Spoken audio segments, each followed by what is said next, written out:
Good evening, everyone.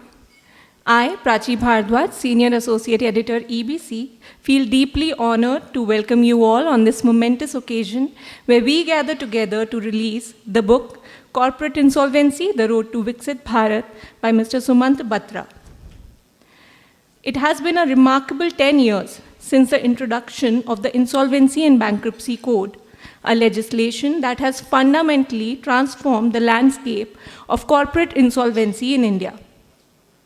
We are thrilled to have you here for the launch of the latest edition of Mr. Batra's insightful work, which serves as an essential source that meticulously tracks the implementation of this landmark legislation, analyzes its successes and identifies areas that may require reform, proposes a roadmap for future advancements in the field.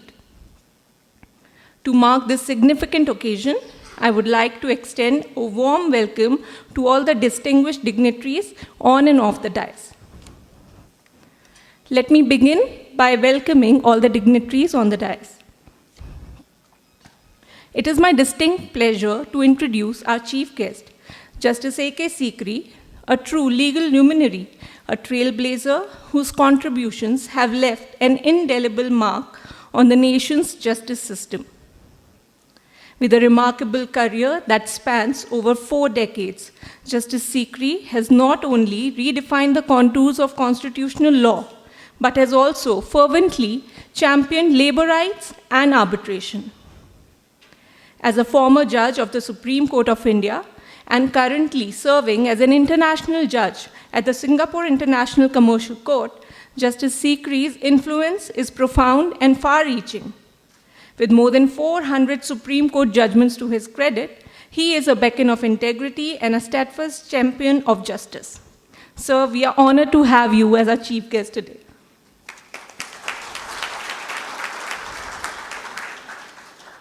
It is my honor to now introduce Justice Ashok Bhushan, a distinguished legal mind and a dedicated public servant. During his 5 years as a Supreme Court judge, Justice Bhushan was renowned for a welfarist and humanistic approach in his judgments, reflecting a deep commitment to justice. While his landmark rulings have set major precedents that continue to shape the future of Indian jurisprudence, his dedication to ensuring justice during the challenging COVID-19 times speaks volumes about his integrity and commitment to the welfare of people. Since assuming the pivotal role of the chairperson of National Company Law Appellate Tribunal in 2021, Justice Bhushan has continued to make significant contributions to the legal landscape of our country. We are honored to have you here with us, sir.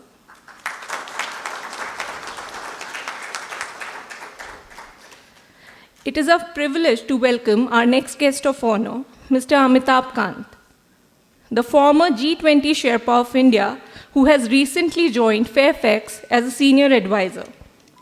Having served as the CEO of Niti Aayog and the Secretary of the Department of Industrial Policy and Promotion, his leadership and vision have been instrumental in launching key initiatives such as Make in India, Incredible India, and Kerala, God's Own Country. His initiative with the Startup India movement led to India emerging as the third best ecosystem for startups globally, with over 70,000 startups and over 100 unicorns, and leading to India jumping 79 positions in ease of doing business indicators. With a distinguished career that spans over 4 decades, Mr. Kant has proven track record of driving transformative initiatives across India. We are privileged to have you here with us, sir.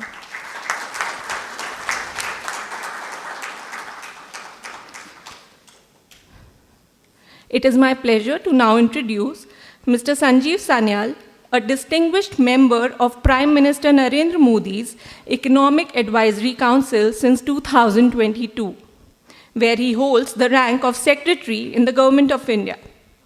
Prior to this role, he served as a Principal Economic Advisor to the Finance Minister for 5 years.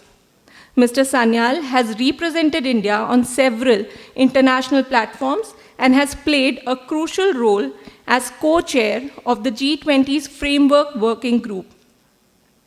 Since joining the government, he has been actively involved in numerous key reforms that have significantly shaped India's economic landscape. Notably, he was one of the key architects of the G20's Global Action Plan, which was instrumental in keeping the world economy functioning during the challenging pandemic years. We are honored to have you here with us, sir.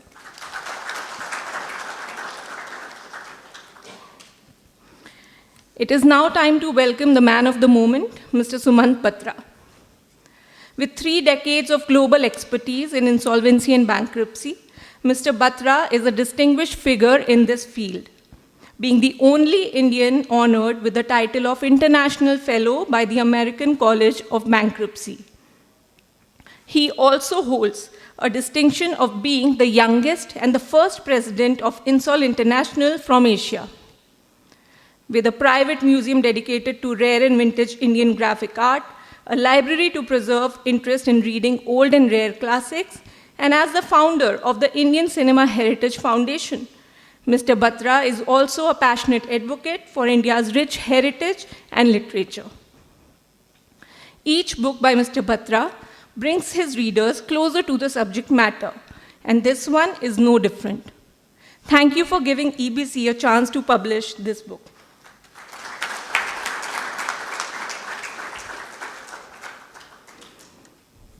Founded in 1942 by 2 visionary brothers, EBC has consistently been at the forefront of delivering high-quality legal resources to both professionals and students. In the ever-evolving legal landscape, EBC serves as a crucial link between the law and those it serves, fostering understanding and accessibility. It is my pleasure to invite Mr. Sumit Malik, Director EBC and Associate Editor SCC, to welcome the audience with his address.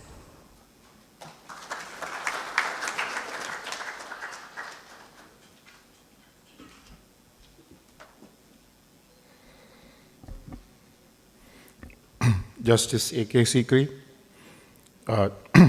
Justice Ashok Bhushan, Mr. Amitabh Kant, Mr. Sanjeev Sanyal, Ms. Shisha Marla, and our author, Mr. Sumant Batra, learned senior advocates, students, and gentle people.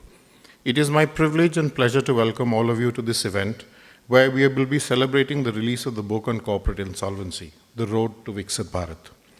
I am grateful to our chief guest and our guests of honor for taking the time out to participate in this event.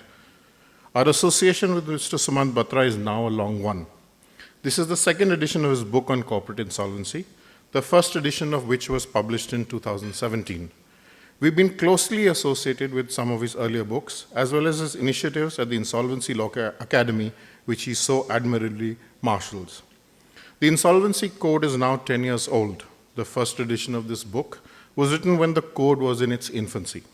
In the last 10 years, the Insolvency and Bankruptcy Code 2016 has significantly transformed India's insolvency regime and helped in speedier resolution, increased recoveries, behavioral change, improved credit culture, and a boost to FDI and ease of doing business. At the risk of repetition, I would like to say that in this new world of technology and artificial intelligence, ChatGPT, which allows for instant self-publishing and publishing on blogs, etc., the question is, how do we at EBC see ourselves? What is the role of a publisher? In today's context, I can say that we see ourselves as the trustees of the legacy of authors. We have, over the years, continued to preserve the legacy of our authors, names that are synonyms with teaching, studying, and the practice of law.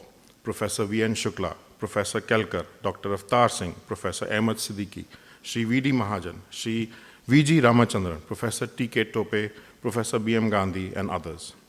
In addition, it also means the publishing of material at the forefront of legal thought. A book, as I see it, is a custodian of thoughts and ideas. Judges, while deciding cases, are bound to decide the lists before them based on a given set of facts and apply the law to those facts. Authors, when writing books, do not face such limitations. A good author will explain the law to their audience, but a great author will also show the light forward by sharing their thoughts and ideas in a book of what they believe the law ought to be. Sumant Batra's Corporate Insolvency does exactly that. Spanning 36 chapters and over 1,400 pages, it is as comprehensive a work as one can find on the subject. The book masterfully brings out the economic role and the critical importance of insolvency law and how it dovetails in the larger economic and geopolitical vision of Bharat. The aspiration to become a developed nation rests on the foundation of the rule of law and a strong legal framework. This book, without doubt, makes a significant contribution towards building that foundation. It is with this spirit of custodianship, of nurturing and advancing the legal tradition, that we reflect on the evolution of our own publishing house. The changing landscape of law and technology challenges us, yet also inspires us to reaffirm our core mission to support the legal fraternity with resources that are not only current but also enduring. The book and platforms that we curate are meant to serve both as anchors to the wisdom of the past and beacons lighting the way for future innovation and reform. We recognize that our responsibilities grow with each passing year. With each new project, whether it is a comprehensive legal treatise or a cutting-edge digital tool, is undertaken with the awareness that it will become part of the daily life of practitioners, judges, students, and academics. The trust placed in us is both humbling and motivating. In an era where information is abundant, but discernment is rare, we strive to ensure that every publication bearing our name upholds the highest standards of scholarship and utility. This stewardship in our response to the faith reposed in us by generations of legal professionals and by authors whose legacies we are privileged to preserve. This philosophy of stewardship, balancing reverence for tradition with hunger for progress, runs deep within the fabric of our publishing house. The narratives of law, scholarship, and service are not merely preserved in the books we produce, but are actively shaped by choices we make as curators and innovators. Our journey is not only one of solitary achievement, rather it is woven from the collective efforts of generations, each building upon the foundation laid by those before them. As legal frameworks evolve, so too must the vessels that carry their wisdom. We recognize that the needs of the legal community, both timeless and ever-changing, demanding resources that are adaptive, authoritative, and accessible. To this end, we continue to invest in technology and talent, fostering collaborations that enrich our catalogs and expand the reach of our publications. Our mission is not solely to document the law, but to engage with it, interpreting, illuminating, and at times even challenging the doctrines that shape society. This sense of purpose is brought to life by the people behind our imprint, our authors, editors, researchers, and technologists, whose commitment to excellence ensures that every book platform and report is more than a product. It is a testament to the enduring values of inquiry, integrity, and public service. We believe that our role is to bridge the gap between legal information and knowledge and those who consume that legal information and knowledge.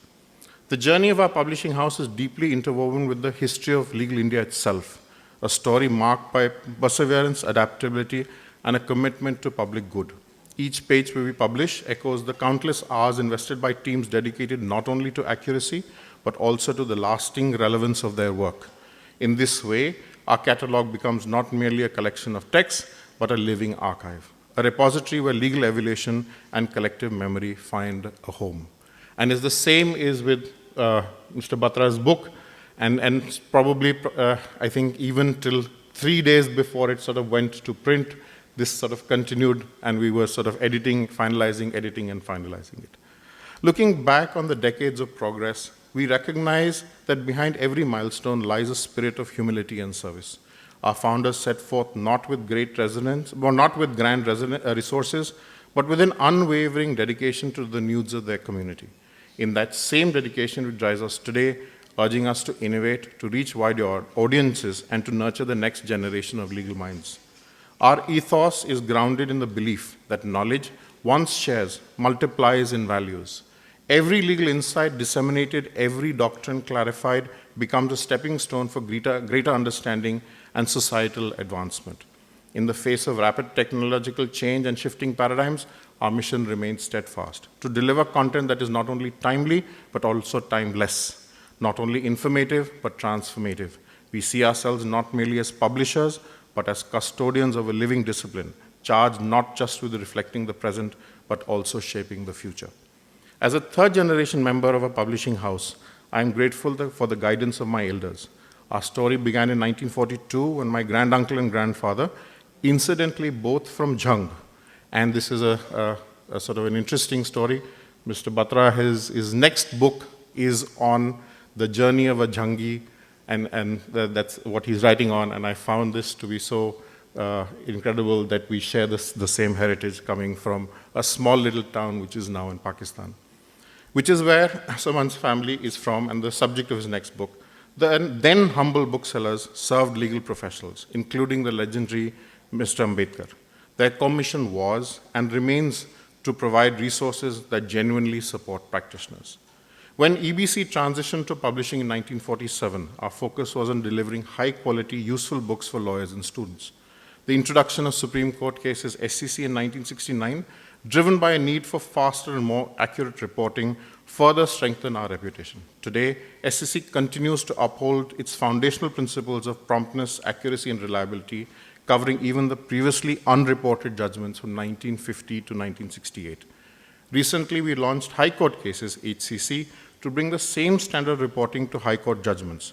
With the addition of Company Law Institute to EBC, we now offer renowned journals like income tax reports, company cases, goods and service tax reporters in both print and digital formats. Innovation has always been part of our legacy. From pioneering legal research databases to CD-ROMs in 1990s, we've expanded to the SCC Online Web Edition, now hosting 20 terabytes of data and 6 million documents, over 300 plus judgments. While printed books remain vital, our EBC Reader platform offers over 400 ebooks, continually growing. Our online blog, SCC Times, reaches over 1.5 million views and 1 million visitors monthly, providing the legal community with timely analytical news. New ventures like EBC Learning, our online platform, and Mercury, a judgment tracking tool, are also gaining popularity. Through every evolution, EBC's mission remains to serve the legal community with trustworthy, innovative, and accessible resources. I am grateful to our dedicated EBC team, legal editors, engineers, DTP staff, proofreaders, and sales and marketing personnel whose commitment ensures our standards of quality and reliability. Special thanks to Ms. Nilufar Bhateja, our hardworking legal editor who worked on this book. Collaborating with Mr. Batra on this book has been a pleasure, and I look forward to future projects together. I also appreciate the efforts of Prachi, Shubhra, Sanchi, Sonali, and Vedehi in organizing today's event. Thank you. Jai Hind.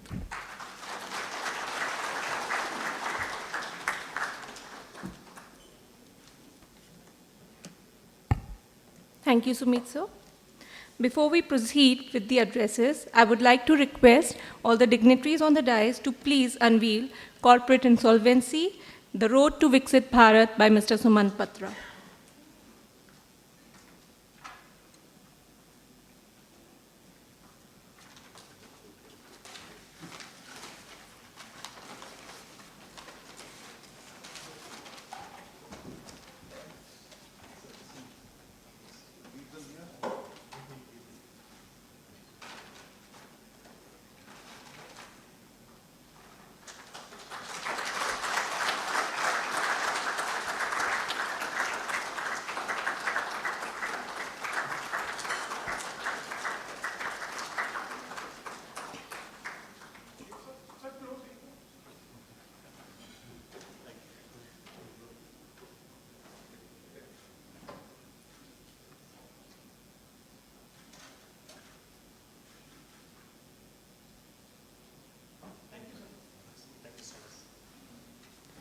The road to Viksit Bharat clearly seems quite heavy, but surely worth taking.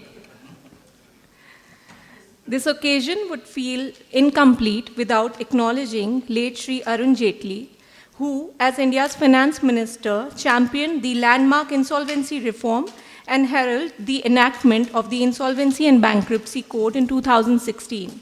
Mr. Sumant Batra has dedicated this book to him.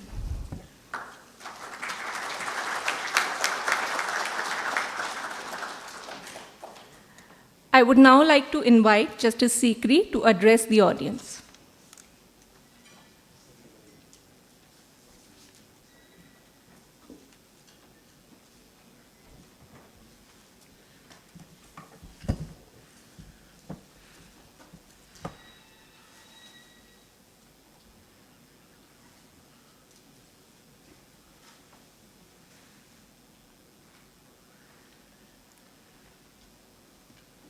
Thank you very much and good evening to all of you.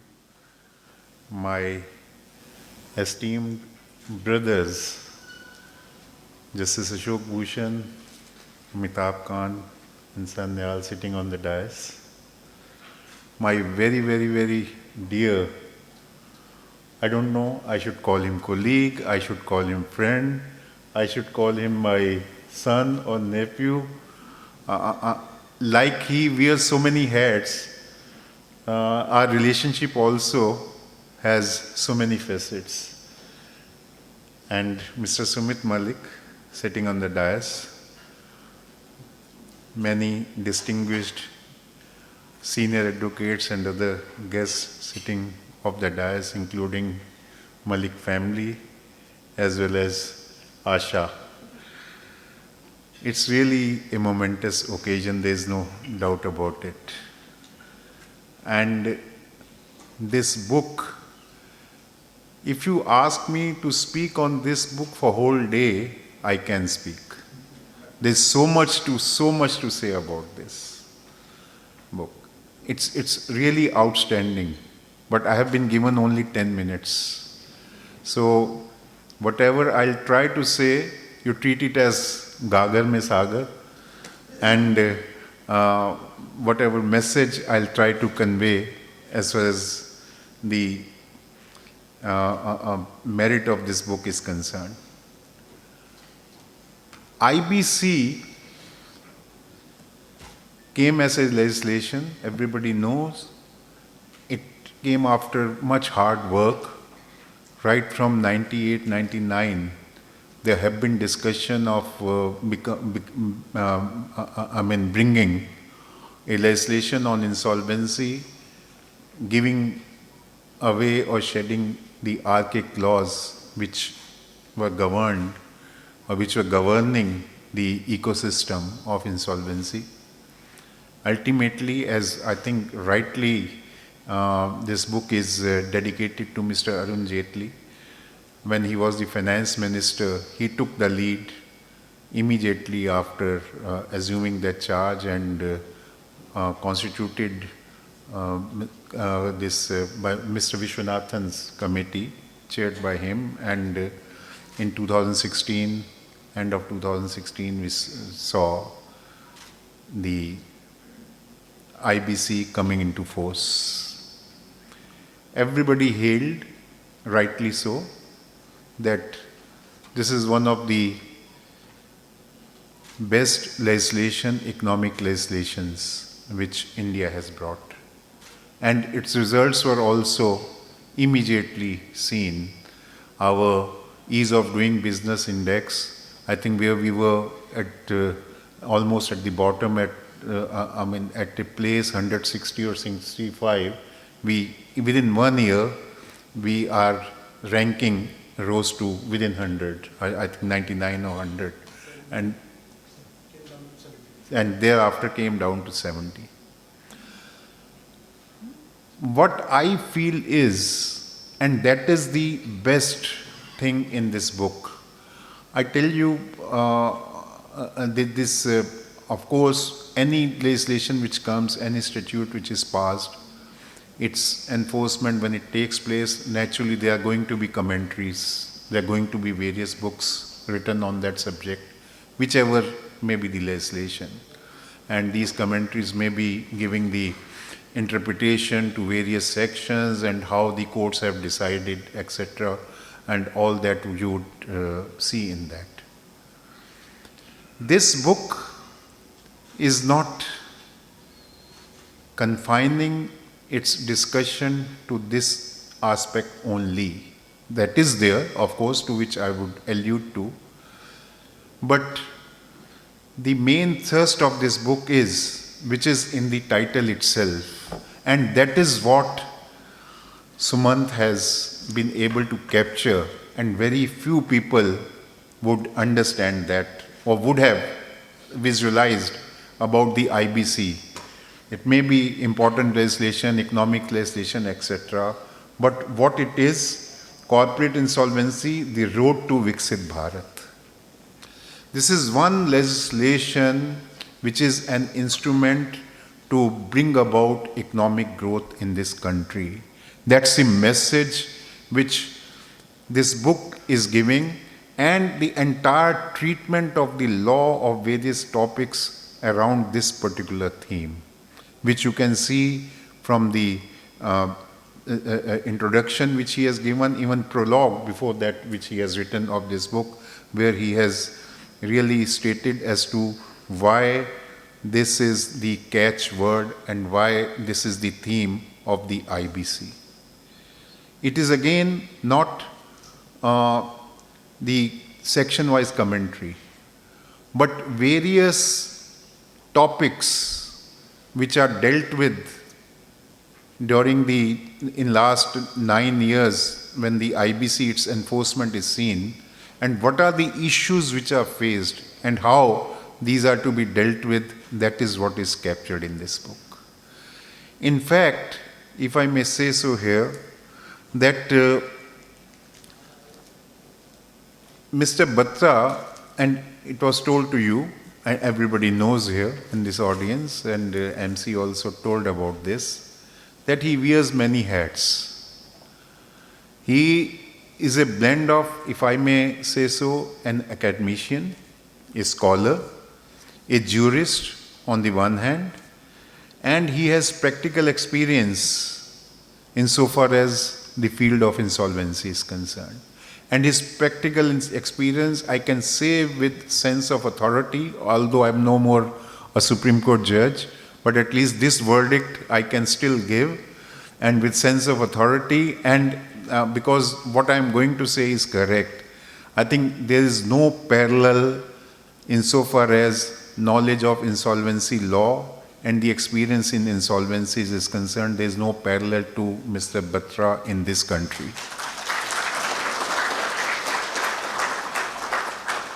They say, we have marched together in this insolvency journey insofar as India is concerned, but of course, my constraint as judge, so I was, only at the back door, and Mr. Sumant Batra went miles ahead. As you were told, this you were not told, let me tell you that when in 1999, around 98 I think, we established with the blessings of Justice Wadhwa, Insol India chapter of Insol International, which is an international organization, and you can see in 98, 99, when we did not have any such law, and we were struggling. So he was chosen as secretary, and that also blessings of Mr. Arun Jaitley. That is why he always is thankful to him and owes a lot to him. But then from there, going to Indian representative in Insol International, and within few years, becoming president of Insol International, which is a international body. First from Asia, and the youngest president in Insol International. This is by no mean, and why I am emphasizing is that his experience, I'm now proving the statement, giving reasons in support of my judgment to that statement which I gave. And in the process, of course, not only he dealt with various kinds of insolvency issues in that international community when going shoulder to shoulder with those stalwarts.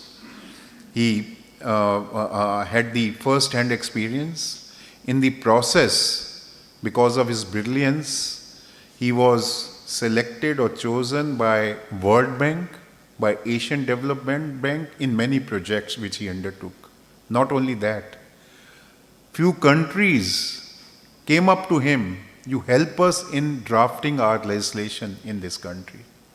So a person of that experience, and after this enactment and in last few years, the way in so many projects, so many policy projects of the government of India relating to insolvency, the way he has contributed, and he has been associated in so many committees constituted by the government. Mr. Sanyal knows it better, more than me, because he is in the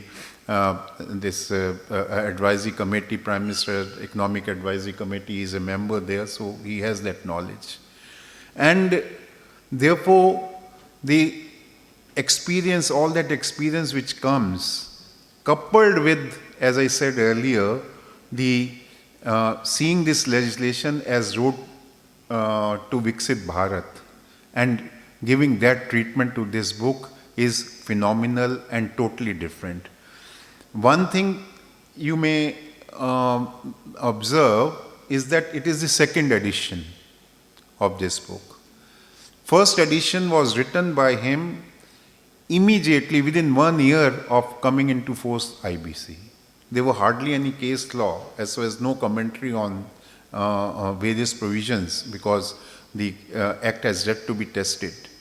And but then even at that nascent stage, his experience, and that is why I recounted that in great detail, and how this law should be perceived, how this law should be implemented, what should be the jurisprudential growth, and what are the legal principles enshrined in it which should take that shape. That is the message in his first book, which was within 8 or 9 months, as I said, of the IBC. And that again was his experience in the field.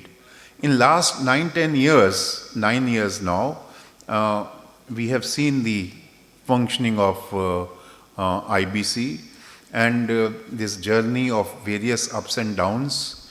One thing in the beginning of immediately after IBC, I must congratulate NCLT and NCLAT on the one hand, IBBI on the other hand.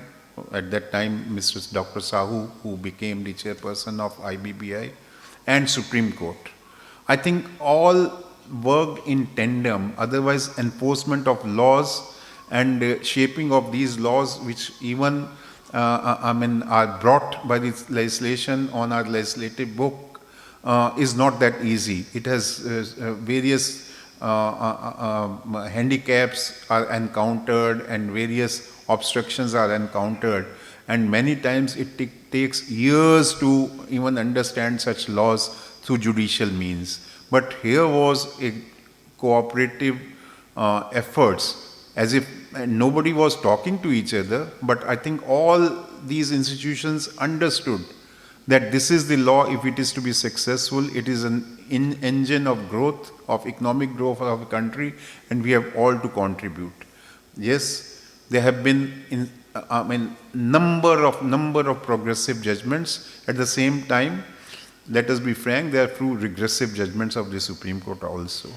And this is not the stage to discuss all this, but then many other problems are encountered during this, particularly about the ethical issues of resolution professionals, delays in CIRP, etc.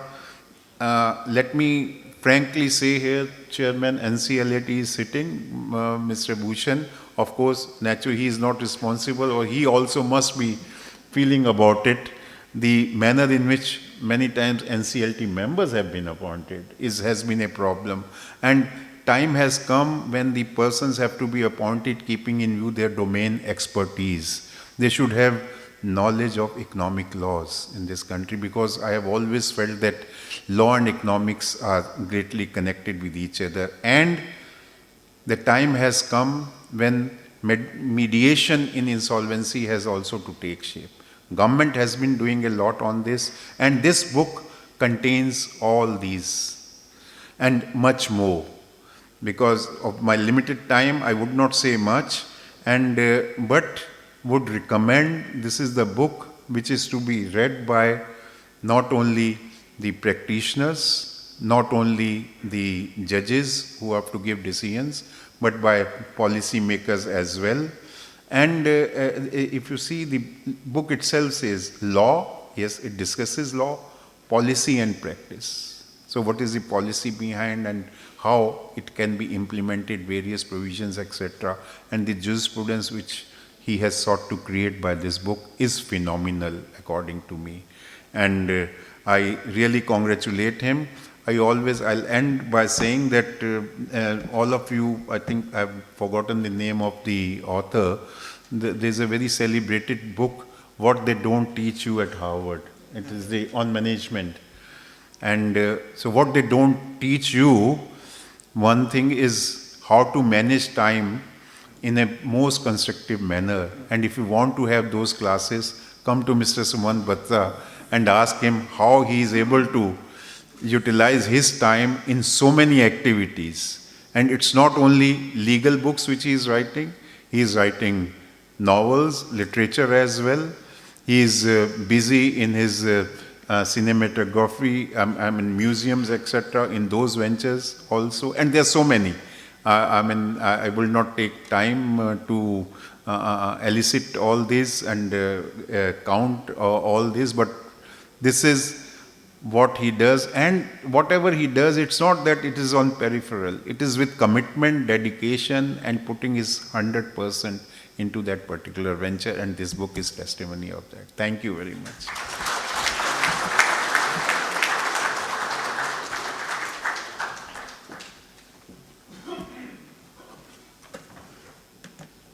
Thank you, Justice Sikri. I would now like to invite Justice Bhushan to deliver his address.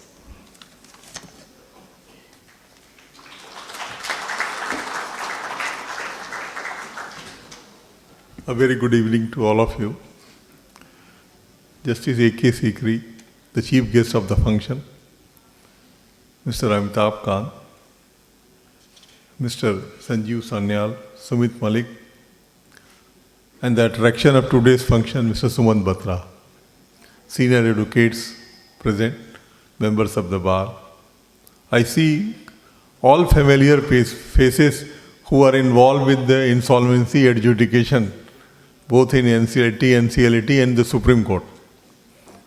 And it is natural that they should be here in the launch of a book which is with regard to insolvency, its development and path shown by it. Other members of the bar, distinguished guests, ladies and gentlemen.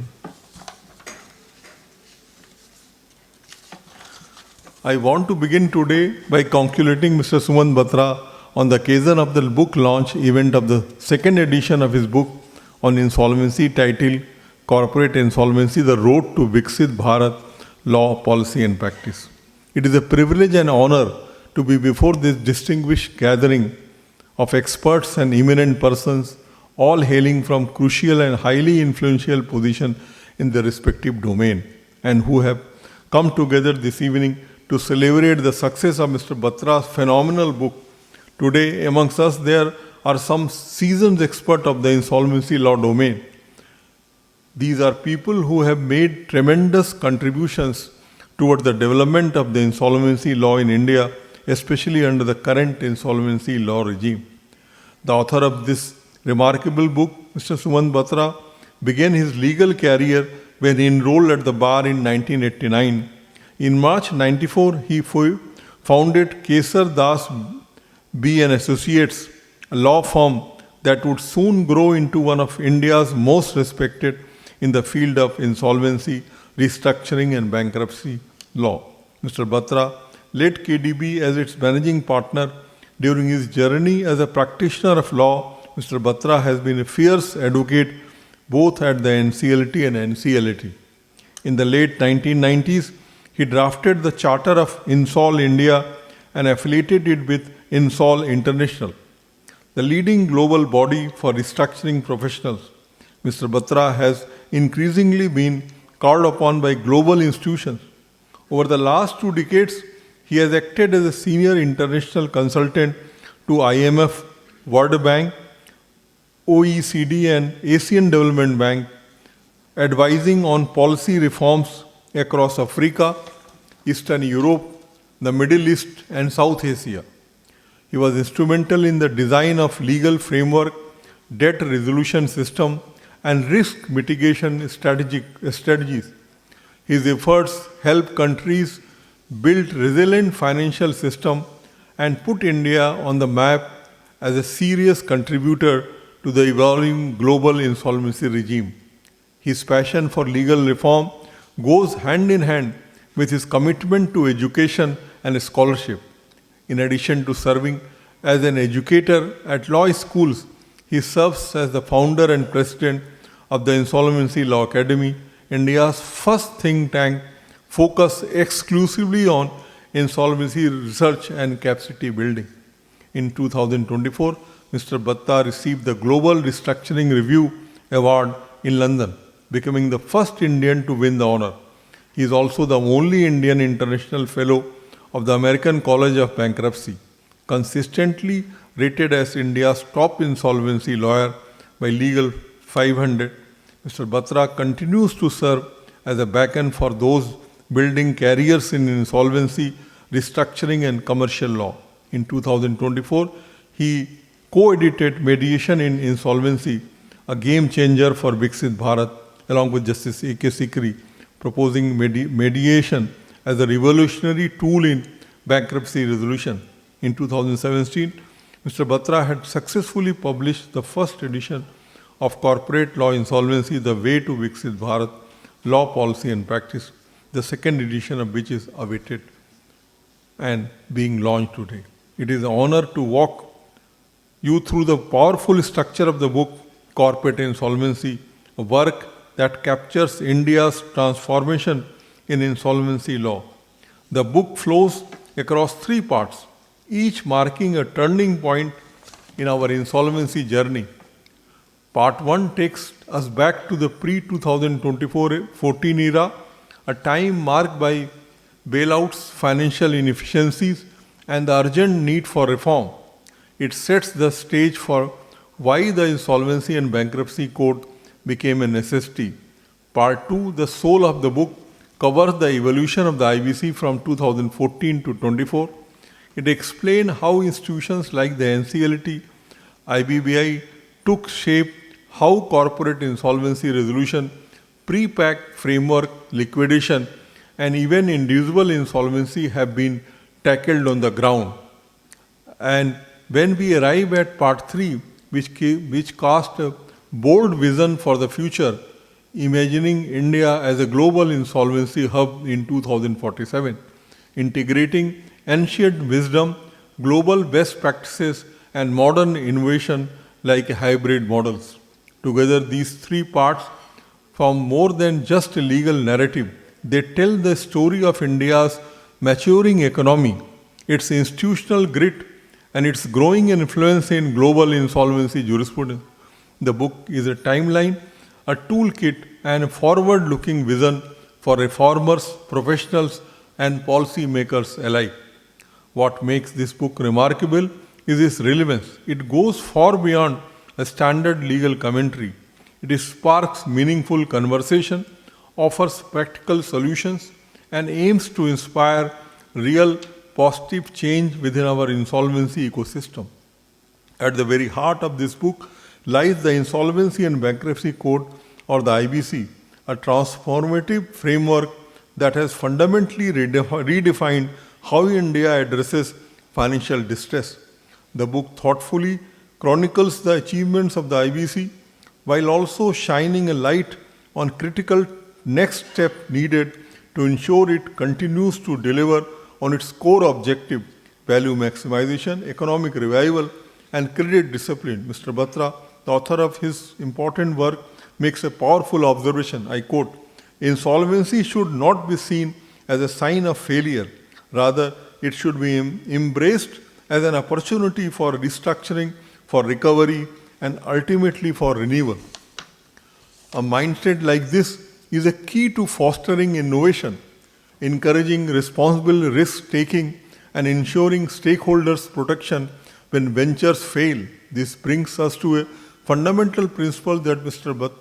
Batra elaborates by stating the following, I quote, "One of the objectives behind the enactment of IBC was to consolidate the fragmented insolvency framework by creating a single law for insolvency and bankruptcy. It is through this process that old and inefficient systems gives way to new and dynamic enterprises. But for this to happen smoothly in a fast evolving nation like India, we must have a strong system in place to manage failures. A robust insolvency regime is not merely about resolving dispute. It is about giving second chances, building trust in our markets, and sustaining the entrepreneurship energy that fuels progress. The book makes a compelling case that IBC is not just a legal instrument, it is integral to India's grand aspiration of becoming a developed nation, Viksit Bharat in 2047. And let us be clear, reaching this goal will require nothing short of an economic leap from our current $3.7 trillion economy to nearly $40 trillion economy by 2047.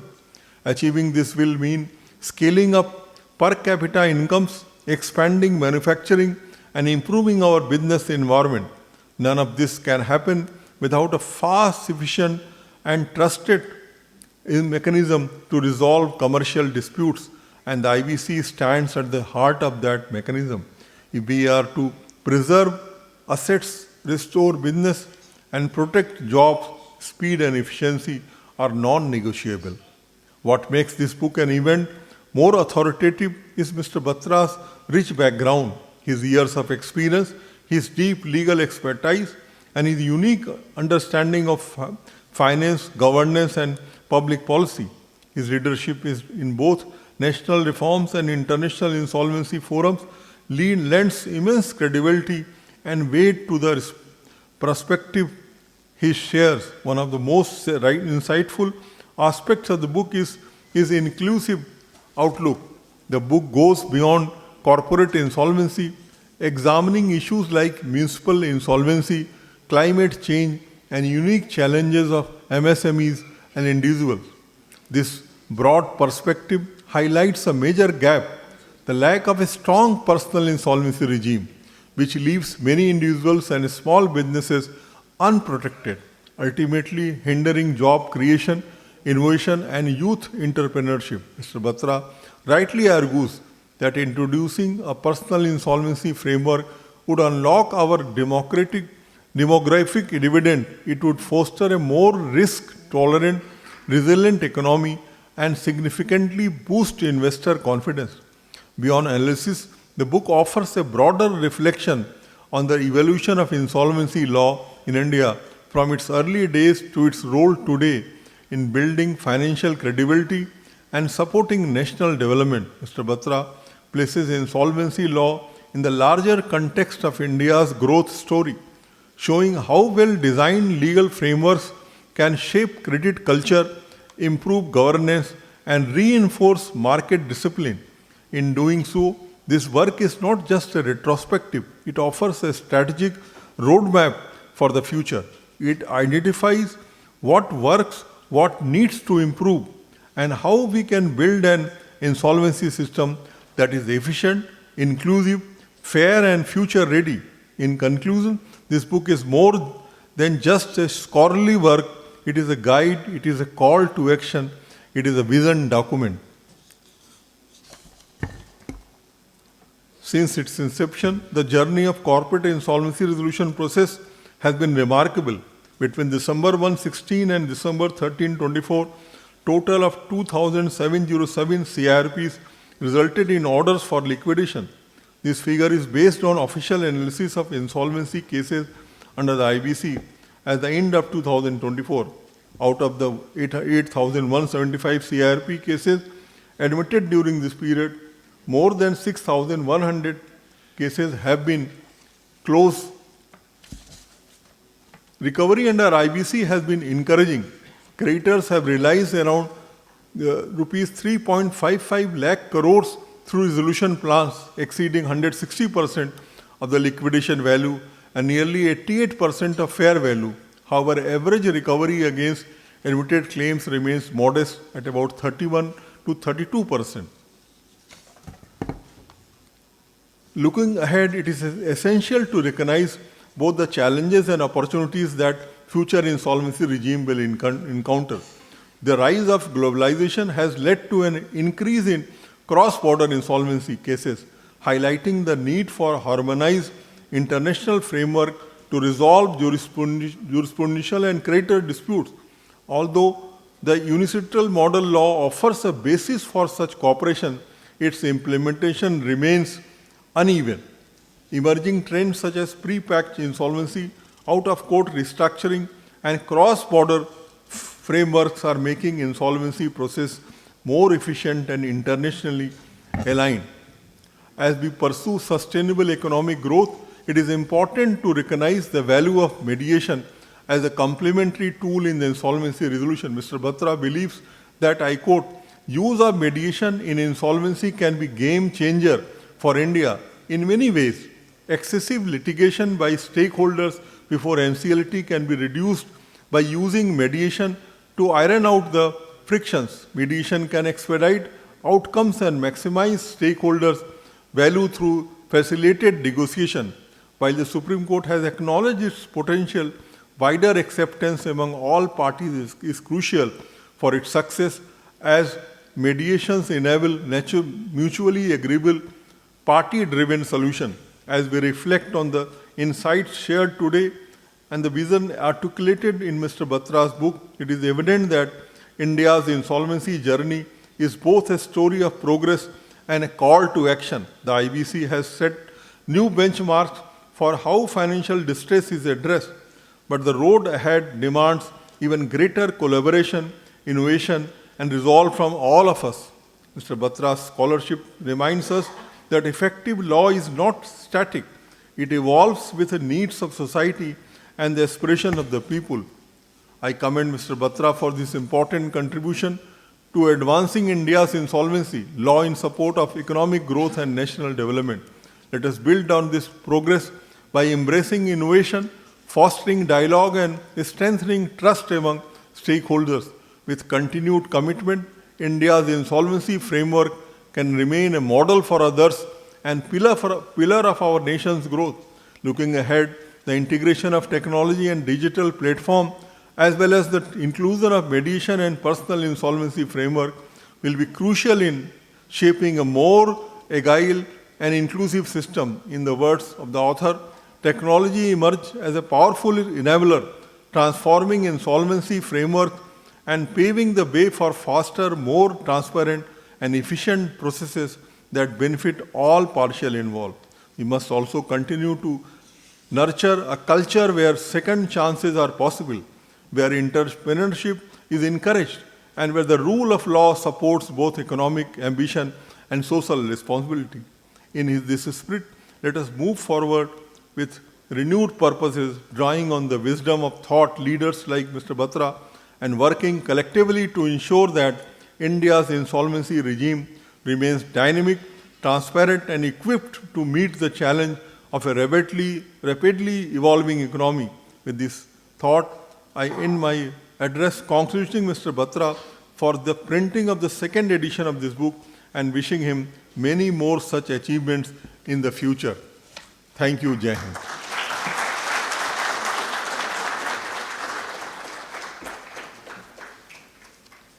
Thank you, Justice Bhushan. I would now like to invite Mr. Kant to deliver his address.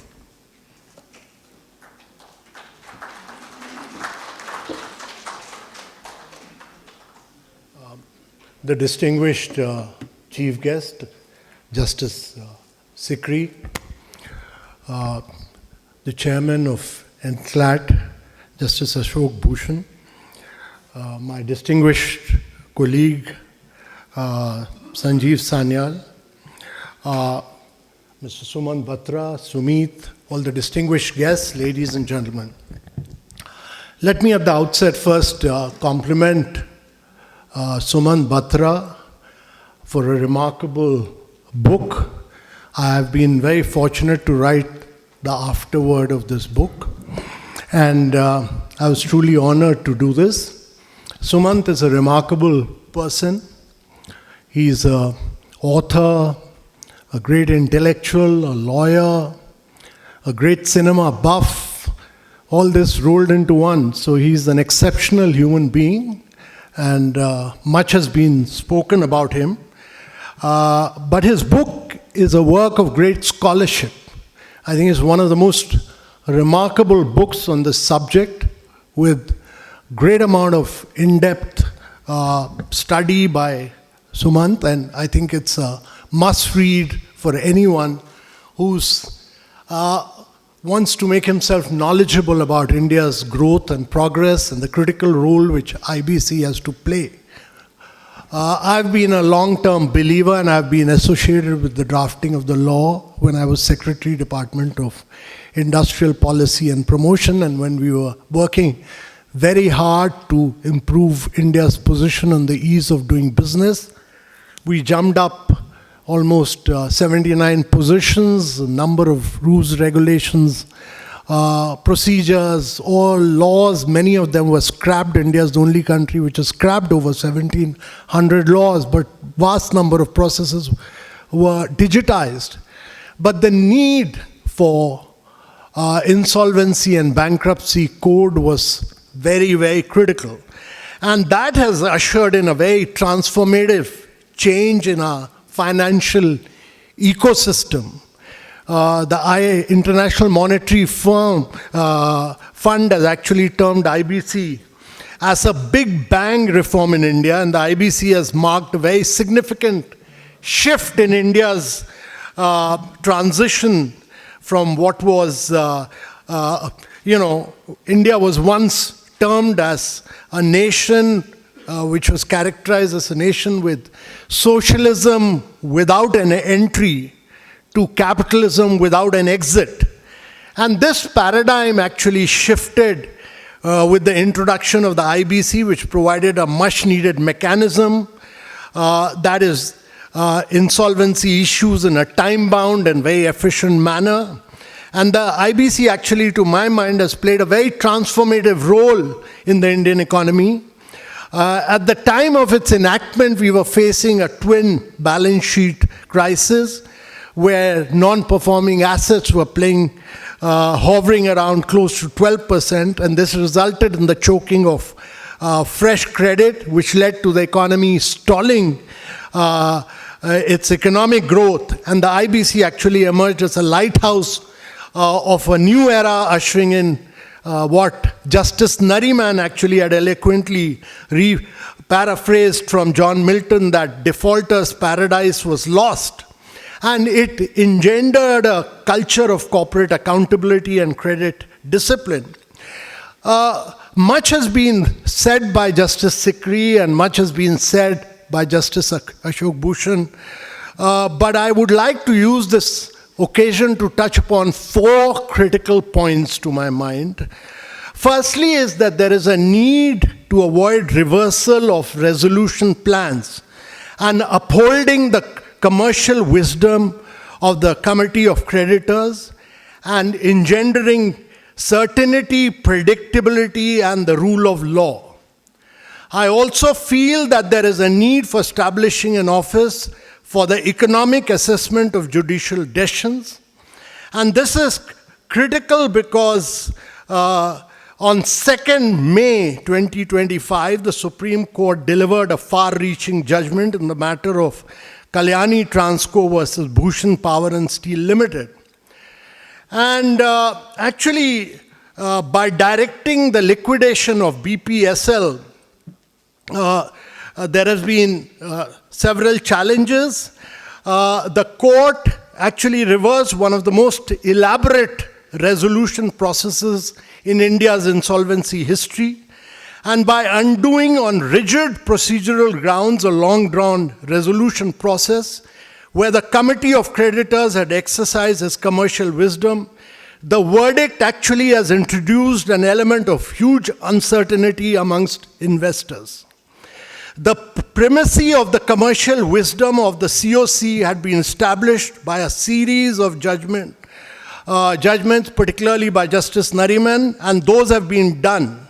It is also likely to have spooked foreign investors who may be viewing India's insolvency regime now as commercially unattractive and less reliable than, and therefore less internationally competitive. Although on 26 May, the court ordered a status quo on BPSL's liquidation to allow JSW Steel to file a review petition, the episode actually raises critical questions on rule of law. The judgment and its fallout raises the profound question of the Supreme Court assessing and evaluating the economic impacts of its judgment. The court is the final arbiter of the Constitution.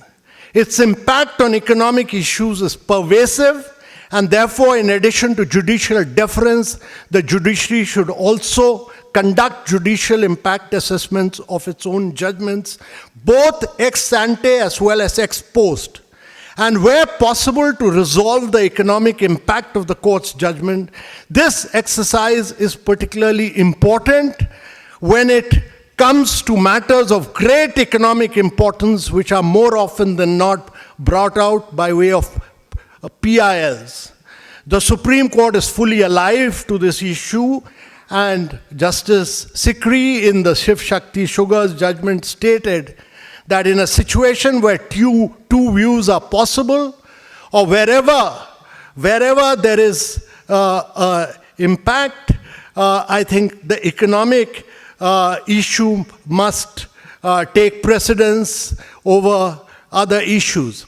My view is that it's very, very important that if India is to become a $35 trillion economy, we must all be very clear that by 2047 that your GDP has to grow almost 10 times.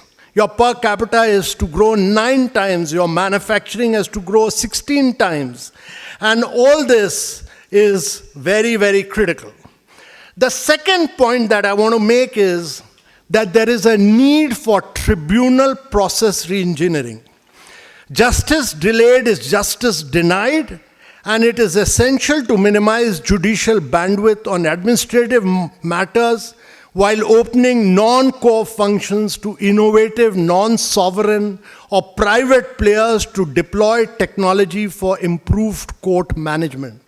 And this I'm saying because I strongly feel that very distinguished judges are not great experts at management. And I believe that science and technology can solve pressing issues. We need to open our doors to the private sector and cutting-edge technology while carefully preserving the core of the sovereign judicial functions. For example, the privatization of passport seva kendras has resulted in a seamless process, and similar models could work for court processes. Innovations from global examples such as the autonomous His Majesty courts and tribunal services in the UK can guide us in transforming our judicial processes. And therefore, through investments of private capital and future-ready innovation, judicial process reengineering could transform the administration of justice in India, and much like UPI, Aadhaar, etc., in which Supreme Court played a very key role, these can be built through the PPP model as public infrastructure. With cutting-edge technology as the cornerstone of these new institutions, the problem of arrears can be dramatically reduced, and the state can, it'll really drive efficiency. The third key issue I want to point out is on the ambiguity on key legal principles. And it is important to clarify the position on government dues following Rainbow case. The Rainbow Papers case, the VAT statutory priority versus IBC, the committee of creditors, which might include financial institutions and other financial creditors, cannot secure their own dues at the at the cost of statutory dues owed to the government or government authority, or for that matter, any other dues. This was a departure from IBC. On a plain reading, it appears that Rainbow Papers is at odds with one of the stated legislative intents behind IBC to accord a lower priority to government dues as against dues owed to secured lenders, banks, financial institutions, and this requires, to my mind, statutory amendment or reconsideration by a larger bench. The fourth point I want to make is that the legislative lacuna on cross-border insolvency. India has not yet adopted a cross-border insolvency framework, whether under the unilateral model law on cross-border insolvency framework or otherwise, and Section 234 and 235 of the IBC provide only for an enabling framework for cross-border insolvency, which is yet to be acted upon.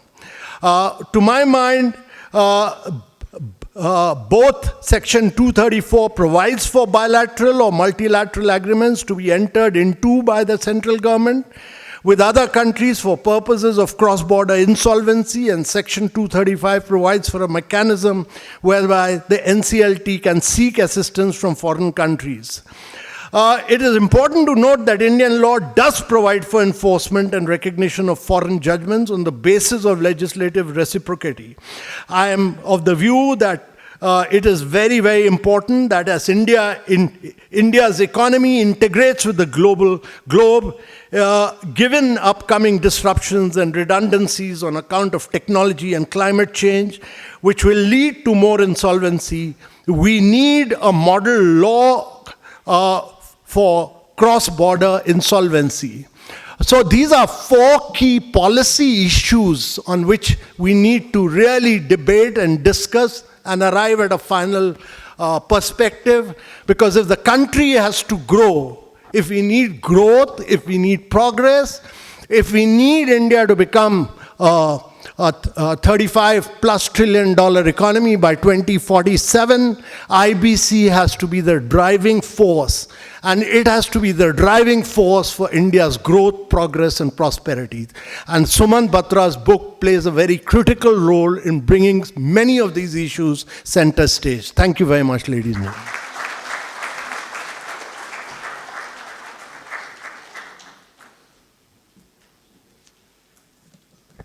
Thank you, Mr. Khan. I would now like to invite Mr. Sanyal to deliver his address.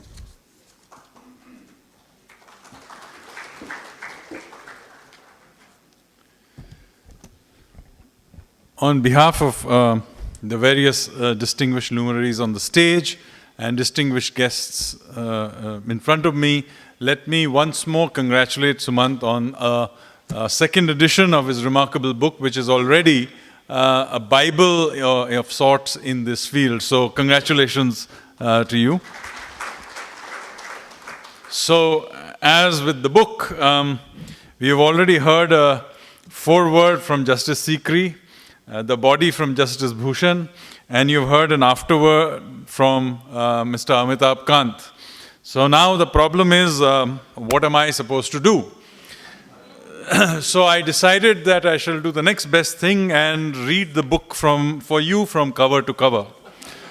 So let's start with chapter 1. Just kidding. This is a fat book, as you know. Now, there are two reasons I'm particularly pleased with this book. One is as an economist, and the other is as a historian.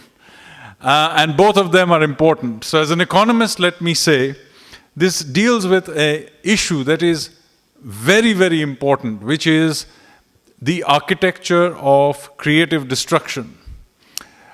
All economics is ultimately based on being able to create a culture of risk-taking, of entrepreneurship. And of course, it means some part of it will go wrong.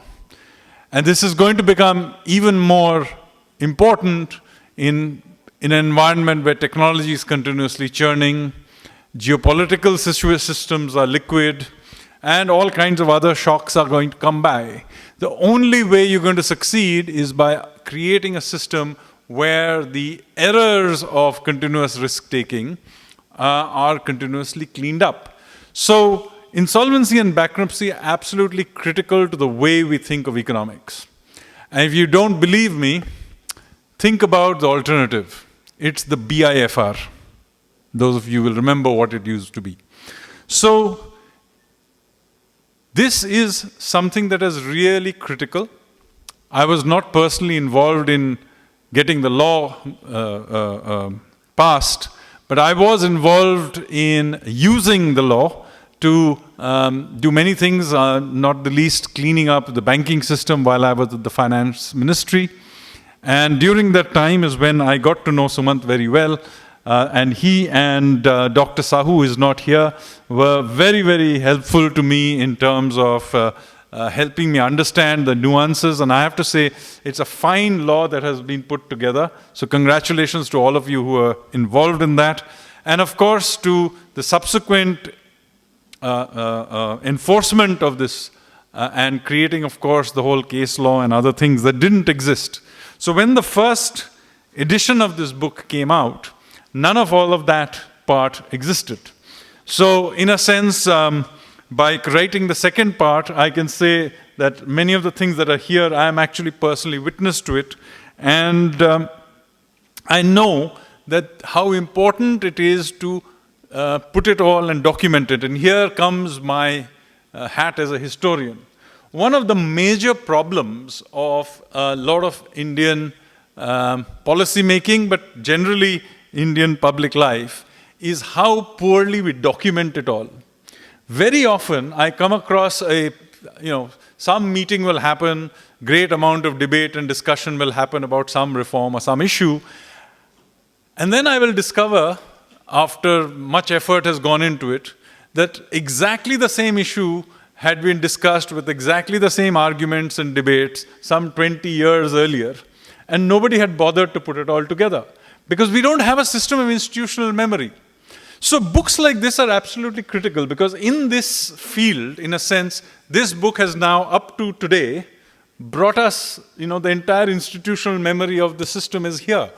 And in a very important field. I wish there was more tradition of documentation in other parts of public life and policy making, because it would make it a lot easier for subsequent generations to understand what is it, why did earlier generations do what they did, what was the thinking behind it, and how changes were made, and how we ended up where we did. Now, so this book, therefore, I hope there will be, therefore, a third and fourth edition as well.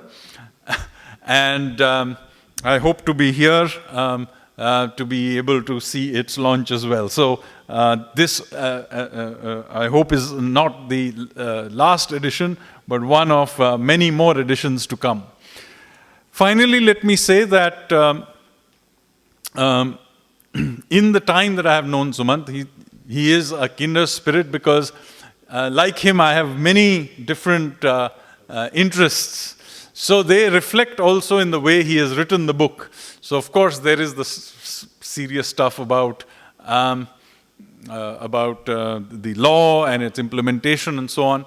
But he has gone back and dug up, for example, how did ancient Indians think about bankruptcy and insolvency?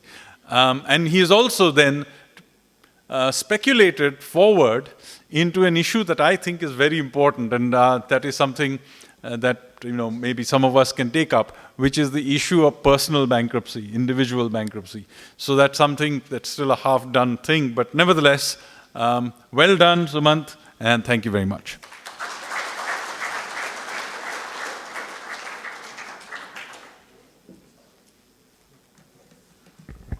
Thank you, Mr. Sanyal. As we conclude the addresses by our dignitaries, I just want to let you know that this is not the end of the event. Picture abhi baki hai. So for that, I would like to invite all the dignitaries to join the audience and enjoy an insightful conversation with Mr. Batra and Ms. Srisha Marla.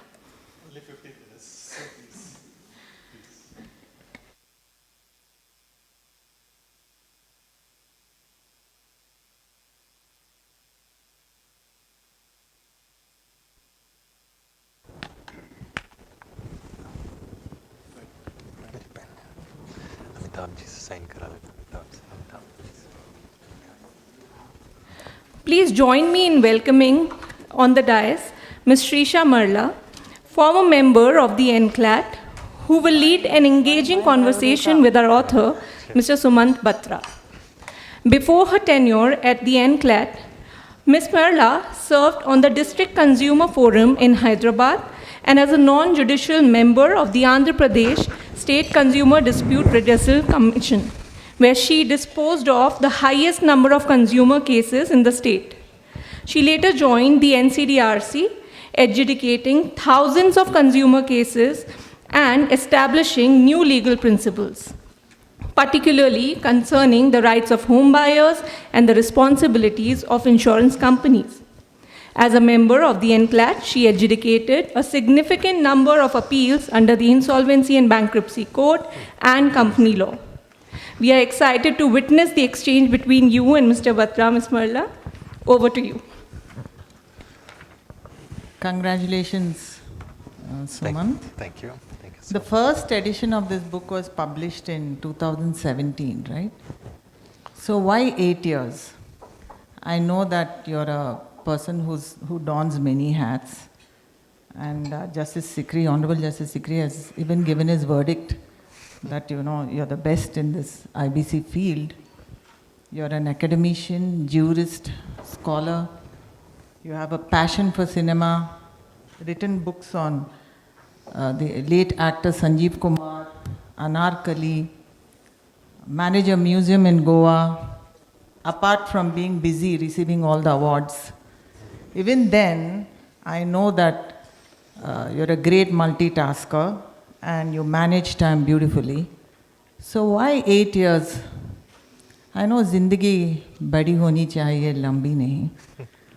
Have you been, I just want to take a line from Sholay here. Were you waiting for the perfect time to strike while the iron is hot? Like how Sanjeev Kumar said, Loha garam hai, maar do hatoda. Do you think this is the perfect time for you, where you can stand and reflect where you are and the way to go forward in these insolvency reforms? Why 8 years, Sumant?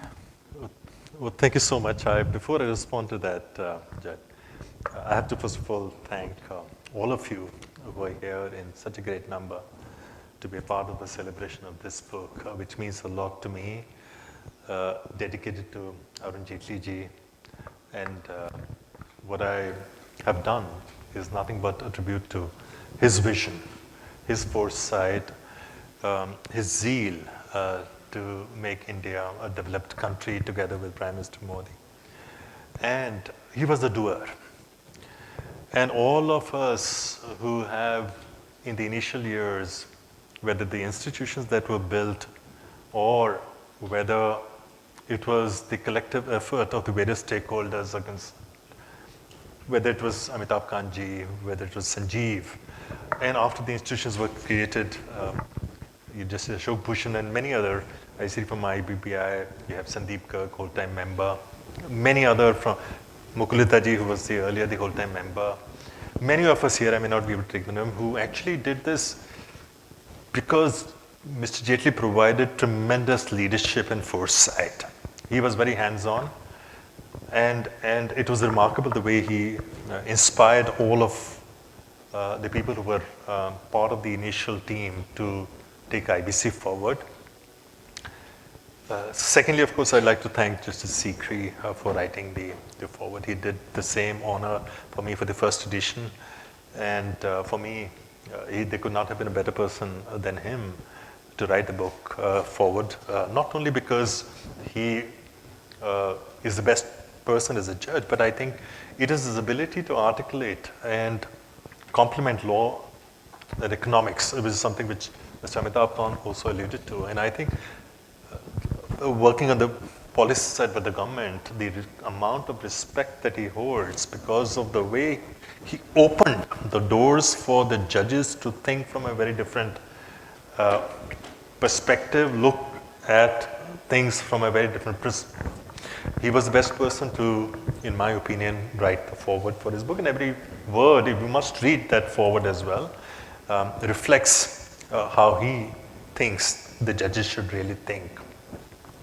Also very thankful to Mr. Amitabh Kant for writing the afterword for this, and many of his recommendations that he has made, including one today, have actually been captured in the book as well by me, especially how we can actually really privatize the registries of the NCLT and make them far more efficient by involving the private sector. Thank you, Sanjeev, also for writing the additional forward. I know that you really believe in creative destruction, and whether it was the bad bank, whether it was clean the balance sheets, twin balance sheet problem, how you brainstormed with Arunji, and also, of course, we had so many sessions. And I knew that, creative destruction is something which you believe is an unfinished agenda on many fronts. That is something which we need to continue to do, and in your additional forward, you captured it so eloquently. Dr. Saw is not here. Unfortunately, he had to be in Bombay, but he was very kind and gracious to write the introduction. His contribution in the insolvency system, laying the foundations, is historical. He's not here, but we need to acknowledge that that man for 3 to 4 years did not sleep. He was just completely focused on living up to the expectations that the government had set on him for building this new institution.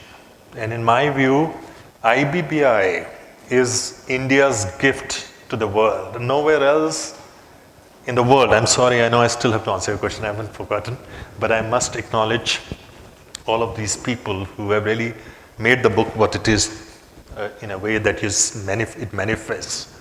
And not only because they've written those pieces, but all of them are the people who I have interacted with, worked with, and have been influenced also in many ways. And all of it that in a combination comes in as something which you will see as reflecting in the various pages of this book. Now to answer your question. आपकी बात बिल्कुल ठीक है. It was just waiting for the right time. The reason for that was that and no one would know better than Sumit and also Nilofer, who made so many visits to my office to persuade ki likh do. But I knew that the time hasn't really come because so much was happening. It was happening so rapidly. You blink the eye, you have a new jurisprudence. You blink the eye, you have a new amendment. You blink the eye again, you have a new set of regulations. It was evolving so fast. I wouldn't have been able to do justice to the book, and therefore I had to wait for the right moment where one would believe that it has settled enough for it to be documented. And then, of course, it took me 6 months of marathon writing, and it happened. And I think, as they say, कि हर चीज़ का एक वक्त होता है, destiny है. So it was just waiting for its own time, I would say. Because it's an evolving jurisprudence, you waited for the right time. So this book deciphers 9 years of in-depth understanding of IBC, right from the first insolvency case in December 2016 to the most recent Bhushan power judgment in 2025. As someone who has hands-on experience in policy making and has also dealt with advising multiple big-ticket companies, what, according to you, Sumant, would be the 3 most important celebrations as well as disappointments in insolvency over these last 9 years? As far as the celebrations are concerned, I think the first, I would say that India has sent a very powerful message to the world that we are not only good at making laws, but also implementing them.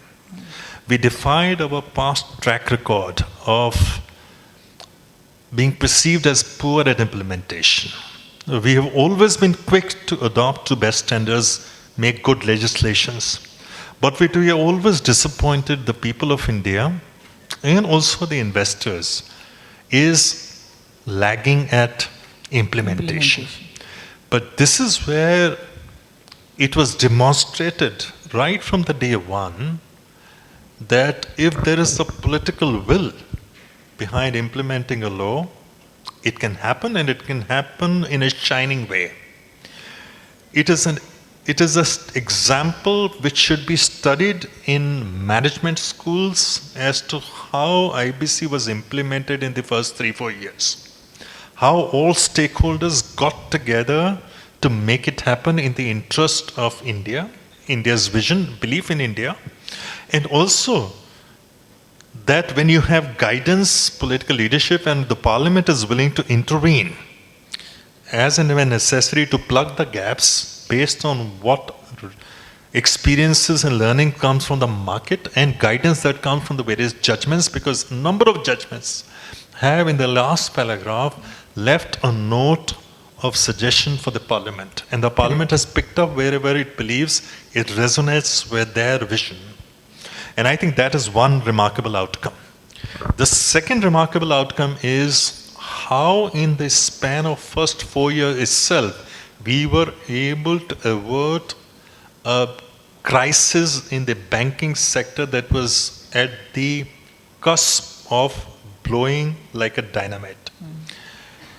In 2014, it was a very critical situation, and we needed a visionary effort of cleanup. And thanks to Mr. Jaitley, you had IBC, of course, you had a number of other reforms in the banking sector, consolidation, recapitalization, but I think it is IBC which was the silver line that helped in solving the twin balance sheet problem, bringing the LPS down. Asset quality of the banks increased, and overall, we had more money for the banks to lend. The third, there is a whole long list, but I would say IBBI. IBBI as an innovation is again something that needs to be studied, because we have never in the world, in the last 50 years of the history of modern insolvency laws, have had an institution like IBBI in any part of the world. And the way they have handheld the implementation of IBC created a new profession and also been so responsive is phenomenal. So I will leave three. In terms of the disappointments, I think they're quite predictable. Yet I would say one is we've sort of not been able to live up to the expectations of completing resolutions in timelines. There are many reasons for that. I won't really want to go into that, but it's been said. Mr. Amitabh Kant spoke about those in the past, and of course everybody, Justice Sikri, laid so much of emphasis on that. The second, in my view, something which I've said so from the day one, is Section 29A. Section 29A was brought in with the good intent. I think it has served its purpose. It has created the market discipline that it needed in terms of behavioral change. But I think dragging it too far may be counterproductive for the economy, because entrepreneurship will always involve a degree of risk if young entrepreneurs get into their system that if they invest anything and if the company goes bad for any reason, they will not only not recover their investment, but they would also be forbidden from acquiring any other business in insolvency process, and they will become untouchable. Is not good for a country where average age of a youth is less than 30. No government can provide them jobs, that number of jobs. We need to create job creators, not job seekers, and risk taking has to become a part of a culture. 29A has to be diluted going forward, is my view. And I also believe that in the last 7-8 years, 75 to 80% of the resolution plans that have been approved, barring the top 20, 30 big cases, have gone back to the promoters. They just are putting fronts as someone to put in the plan, but they call the strings at the back. We operate in the market, we know this is a reality, and therefore that is not healthy for the economy as well. Right. The third point, in my view, is, again, I feel a bit strongly about it. Justice Sikri also mentioned about it. I think we need to reinvent NCLT. We need to reinvent NCLT in many, many ways. We need to build it as an institution of 21st century, which complements the vision of a dynamic economy that is hungry to get at the center stage of the global economy, is geopolitically very formidable, influential, and which has to match the pace of the thinking of the policymakers. It will take a lot of other things, which my book talks about, but I'll stop at that. Yes. So, Sumant, of course, you spoke about strengthening NCLTs, and both, I think all the dignitaries on the dais have also touched upon that. This book is a forward-looking call to action for continued and sustained development of insolvency laws and related economic reforms, which would take India forward towards a lofty and aggressive economic goals. Mr. Amitabh Kant has also spoken about it. So at the end of the book, in the last chapter, as you can see, you have made some recommendations, Sumant. You have summarized them under the heading 33 head notes. Why 33? Is it, does it symbolize some kind of, 33 categories of Vedic gods, or does it categorize, just symbolizes some elemental force? So if you see... let me complete my question. Sure. So does it symbolize some, some elemental forces which would bring about some spiritual awakening of IBC, or why 33? What's the magic figure? I'm sorry I was so eager to respond. The only time when a lawyer stops is when a judge is talking. That's the only time when you wait for the judge to, or at least ought to wait for a judge to finish his observation. Other judge also gets very offended. 33 is a sacred number in our Vedic beliefs and even otherwise. It is also a number which produces a maximum number of sensations. It is also the number of Lord Kubera, which is the Lord of wisdom and wealth. And when you're looking at becoming a developed economy, there is an economic aspect to this, and also it inherently believes that you would, and you're envisioning a country where wealth creation becomes a part of the aspiration of every individual.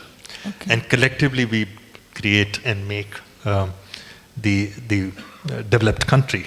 And as Prime Minister Modi also mentioned in his August 2020, I think it was 2020 or 19, I don't remember the exact year, maybe 2019, where he spoke about to become a developed country, you'll need the collective might of the 1.4 billion people. You can't just do it as from top to bottom. It would require the entire layers of the pyramid to sort of work together. So I think chapter itself will explain why I sort of focus on the 33 and distill my recommendations from the book into 33 kind of a policy recommendations or guides.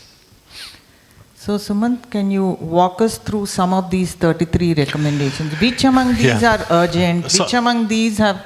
I'm completing. So, I mean, they're quite a lengthy list, so I won't really take too much of time, but in terms of the priority, if I may say, those that are a little underestimated or undermined at the moment, one is the individual insolvency.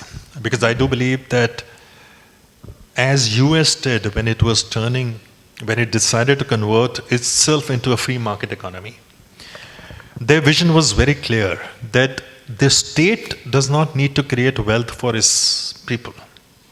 State just needs to create an ecosystem where individuals can create wealth for themselves and also for the society, the community, and as such, therefore, for the nation. All that resulted in the American dream, the famous word American dream, where everybody wanted to go there because they realized that if you are creating an ecosystem where wealth has to be created, you need to create a risk-taking environment, but risk-taking involves the element of failure. But if people fail, they should not be ridiculed, they should not be stigmatized, they should be given a second chance, a dignified exit, and therefore they should try again and again till they succeed. All that, together with many other aspects, created this whole aspect of American dream. And for 50, 60 years, every youth from around the world, including from India in the 80s, 90s, just wanted to go to America to sort of make the most of that American dream. I have advocated that what we should do is an equivalent of the American dream, which is to give wings to the Indian youth, the Indian wings, vis-a-vis the American dreams. I mean, it's a long thing, but that's one. And that I think is important to satisfy the appetite and also to make the most of the demographic advantage that we have. The second is climate change. It's a very sensitive topic geopolitically, Yes. even politically. But India is one country which can actually lead by example on climate change because our IBC is actually so perfect to accommodate the climate change and insolvency as an element. We just need to make few tweaks, couple of policy reconciliations, but it is important because that is something knocking at our doors already. We should not be responsive or reactionary of that. We should be catching it as you do for the bull by the horn, is what I believe. And I'll take one more, and I think that's very important, and this is for Mr. Amitabh Kant, because he is for smart cities, and he's 2 days back piece in the Indian Express, which I've also followed with interest. Indian cities will make a very important contribution in the development of the country, as he repeatedly has said. Municipal corporations, the urban local bodies, have to play a very important role in creating the infrastructure, urban infrastructure. They don't have enough finances. They depend on the political establishment, and depending on the political party in governance in a particular day, or depending on the state of health of a particular state, the municipal corporation's health would be determined. We have seen a large number of municipal corporations in the country even being on the verge of being bankrupt. A few municipal corporations have listed their bonds on the stock exchanges. The results have been very good, but there is no restructuring policy, and therefore even the investors who invest in the bonds of the municipal corporations do it only at high risk, pushed by various factors, not by the wisdom of an individual investor. And I think we need to create a debt restructuring framework for the municipal corporations. It's going to be tough. It's a federal subject.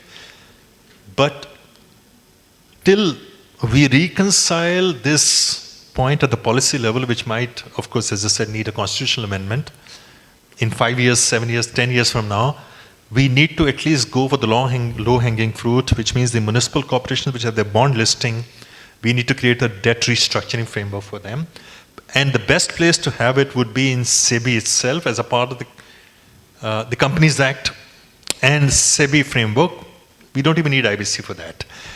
And I think these three I would list as very important priorities from the point of view of the 2047 vision. Of course, there are others as well, but I leave it for the readers to read it. So amongst the 33, you are stressing on climate change, municipal Corporation debt, and individual insolvency law. Individual insolvency. So, Sumant, you have dedicated this book to Mr. Arun Jaitley, sir. And apart from elaborating the reasons as to why, I would also like to know if in the current scenario, are there any deviations to his original vision? And are these deviations, can you call them as course corrections or are they compromises? Well, I think all in the government want this law to work and they're doing their best. Yes. Including NCLT, because they've been working very hard. They have limitations.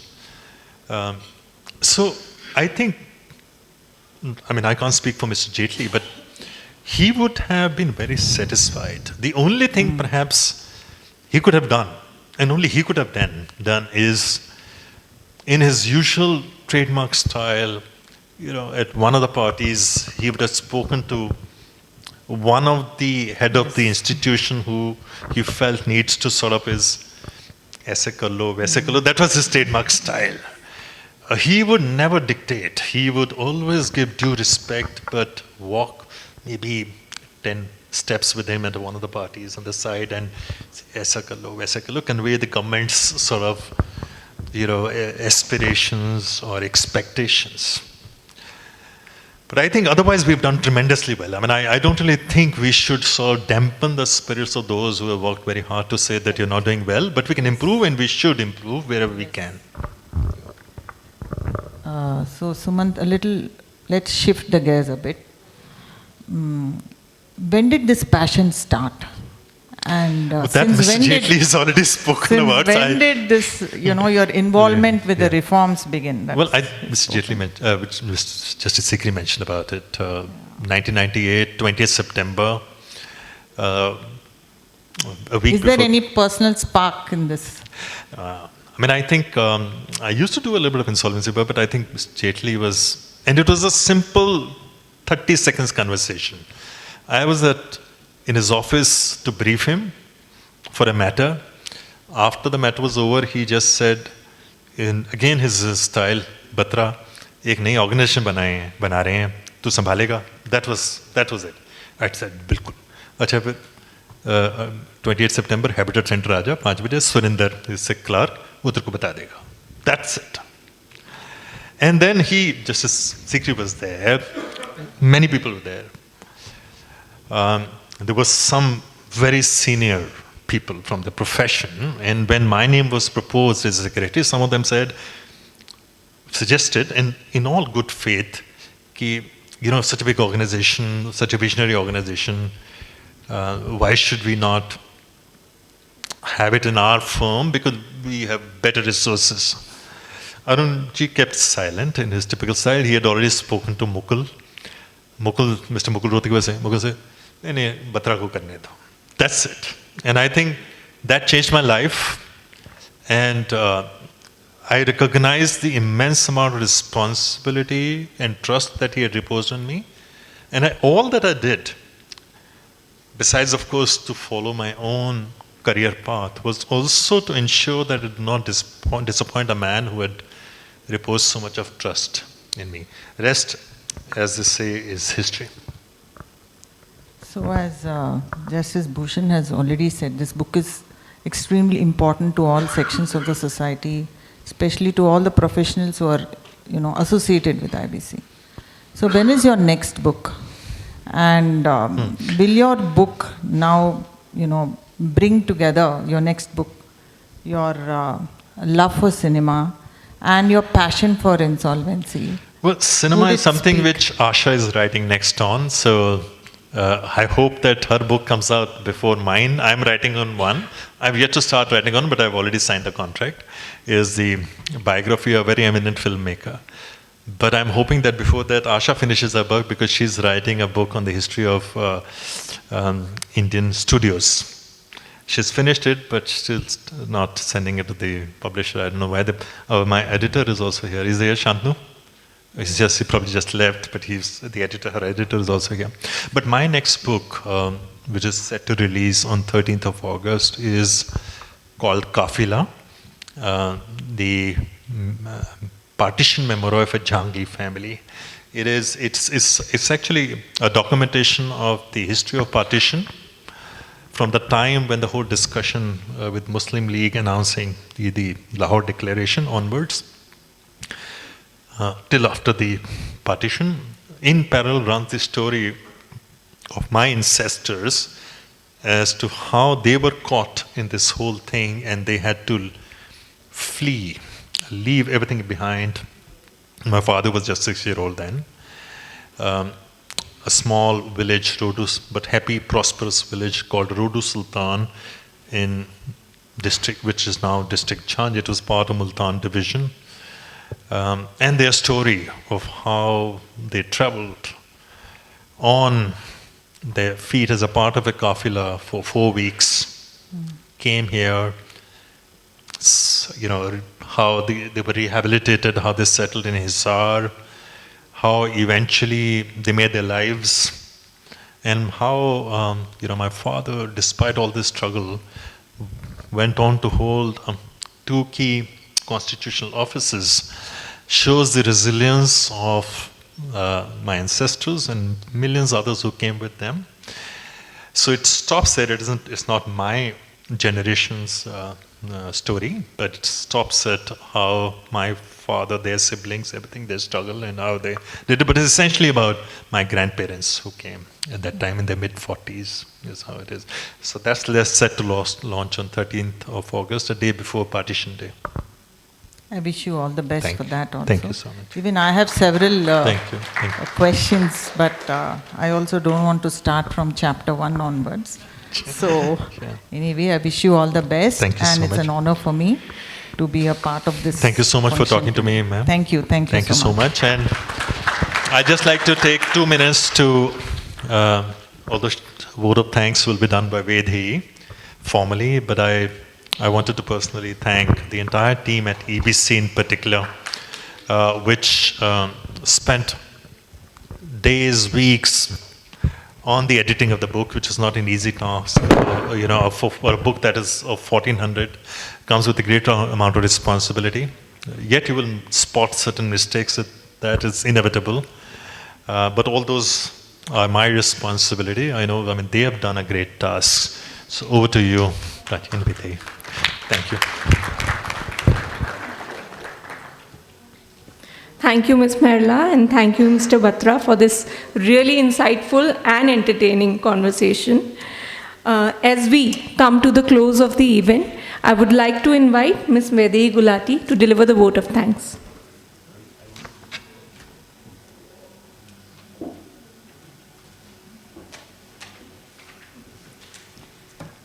Good evening, ladies and gentlemen. It is my honor and privilege to propose a heartfelt vote of thanks on behalf of EBC and Mr. Sumant Batra to our guests joining us to celebrate launch of Mr. Sumant Batra's new book, Corporate Insolvency: Road to Viksit Bharat. I would like to express our deepest gratitude to our esteemed Chief Guest, Honorable Justice Sikri, for doing us the honors and launching the book and sharing his remarkable thoughts. I would also like to thank our distinguished guests of honor, Honorable Justice Bhushan and Mr. Amitabh Kant and Mr. Sanjeev Sanyal for taking time out, valuable time, and joining us this evening. Your presence is a testament to the significance this book holds in the field of insolvency. Our thanks also go to Honorable Ms. Srisha Merla, who has made the effort to fly from Hyderabad to join the conversation with the author. A special thank you to all our colleagues and friends for joining us in this celebration which is so important to us. A special mention to the entire EBC team led by Mr. Malik, and Ms. Nilufar Bhatija, Ms. Prachi Bhardwaj, Ms. Kamini Sharma, Ms. Shubhra Venkat, Ms. Sanjay Singh, Ms. Diksha Dabas, Ms. Sonali Ahuja, as well as my colleagues at Mr. Sumant Batra's office, Ms. Shivani Sahu, Ms. Vandana Sharma, and Mr. Sandeep Sani for their behind-the-scenes support in making this event possible. I would also like to acknowledge the support of Ms. Divya and the entire banquet team of the Meridian Hotel, who walk an extra mile to make this event a smooth success. Thank you once again for being with us today. I would like to request to please join us for some refreshments. Good evening.